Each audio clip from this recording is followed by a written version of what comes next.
হালখাতা যাত্রা আধুনিকতার ছোঁয়ায় এখন অনেকটাই অস্তিত্ব বিলুপ্তির পথে। বর্তমানে ব্যবসায়ীরা বেশিরভাগই কম্পিউটারের মাধ্যমে ব্যবসার হিসাব নিকাশ করে থাকে, ফলে হালখাতার চাহিদা অনেকটাই গেছে কমে। তবুও সেই সংস্কৃতি এখনো অনেক ব্যবসায়ীদের ধরে রেখেছেন। পয়লা বৈশাখে ঠাকুর বাড়িতে গিয়ে হালখাতা যাত্রা করানোর দৃশ্য এখনো অনেকটাই দেখা যায়। বাজারে এসে গেছে হালখাতা, কি বলছেন ক্রেতা বিক্রেতা শুনে নেব। Bureau report, জনদর্পণ।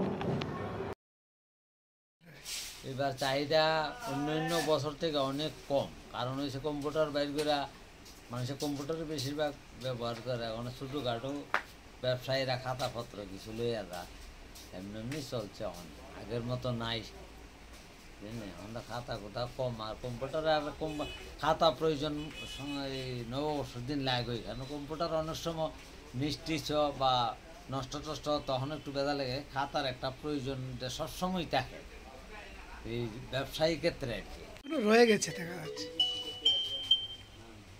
বর্তমানে আমাদের যে প্রাচীন বাঙালি সমাজের যে হালখাতা মহরত, যে এই মানে ওটা এখনও আছে, কিন্তু কম্পিউটারের সাথে মানে লগে মানে যুদ্ধ করে কিন্তু এখন মানে ওই জিনিস সিস্টেমটা পিছিয়ে গেছে, কম্পিউটারাইজ আগে গেছে। কিন্তু এরপরও দেখলাম যে কাস্টমাররা বা বিভিন্ন ব্যবসায়ীরা এসে তাদের ওই যে চিরাচরিত যে নিয়মটা, ওইটা এখনও বজায় রেখেছে।